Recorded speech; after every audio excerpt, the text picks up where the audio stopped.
So everybody in here has something that they want that they probably don't want to work for or make sacrifices for. That's probably, it's an okay thing to have, but you sometimes have to be willing to pay prices. Charlie Chan said, if request music, must be willing to pay for fiddler. And it basically, the way I interpret it is that you have to be willing to pay the price for certain things, for your actions or your requests. I have a few examples, which are, if you go up to somebody like randomly and start a fist fight, you better be willing to pay the price of possibly getting hit. There's no way around it. Or if you're just, say you're driving like 100 miles per hour through a school zone, you're only supposed to be driving like 25 or something like that. Be willing to pay the price of getting a ticket. It's all just a kind of like a cause and effect thing. If you do something, there's an outcome for everything. And my third example, if you want to have unprotected sex, be willing to pay the price for a child or an STD. Pretty good. And so yeah, definitely I do agree with Charlie Chan that you have to be willing to pay the price for most of your actions, if not all of them.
All right, Marcos, I think you did a couple of things really well. I thought that you had a nice attention device, a very good transition to the quote, and a solid statement of your goal. It sounded like you had a preview going on, and then you didn't have any content to go with the preview. It basically, your speech consisted of these three ideas that you had, and you just mentioned the ideas, and then you're done with it. You don't talk about any of the ideas. You don't give us any illustrations. Talk about why it's important. So what is the price that I'm going to be paying if I get into a random fist fight? By the way, I'm not sure anybody does just walk down the street and start punching people in the faces. At least I hope they don't.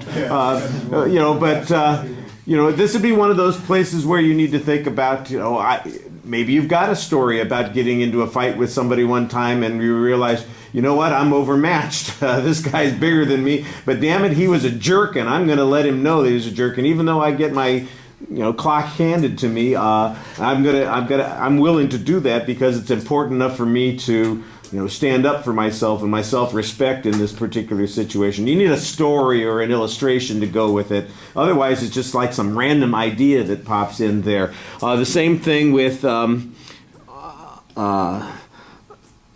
the second one, speeding through the school. I mean, there are all kinds of things that people make choices about doing that there are really negative consequences to, and you'll be lucky if the only thing that happens is you get a speeding ticket in that particular situation. Think about think about the price that you would have to pay if you ran over some kid because you were going so fast through that school zone. It's not just the hundreds of dollars in fines for violating the speed limit. It's the guilt that you would spend the rest of your life thinking about. It's the face of that child that's going to be floating in your head until the day you die. It's the look on the parents' faces when they're watching you, get out of jail or pay the fine and feel terrible about what happened. I mean, you need to kind of, you came up with the example, so think about the example. What's there to talk about? And there are things to talk about if you get into it.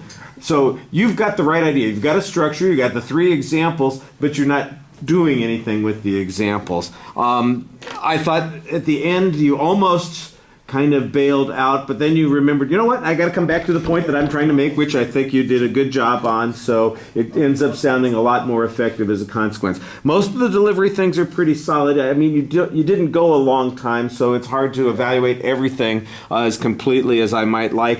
Make sure that you make a thorough evaluation of those things on the YouTube channel when you put in your comments. All right, thank you.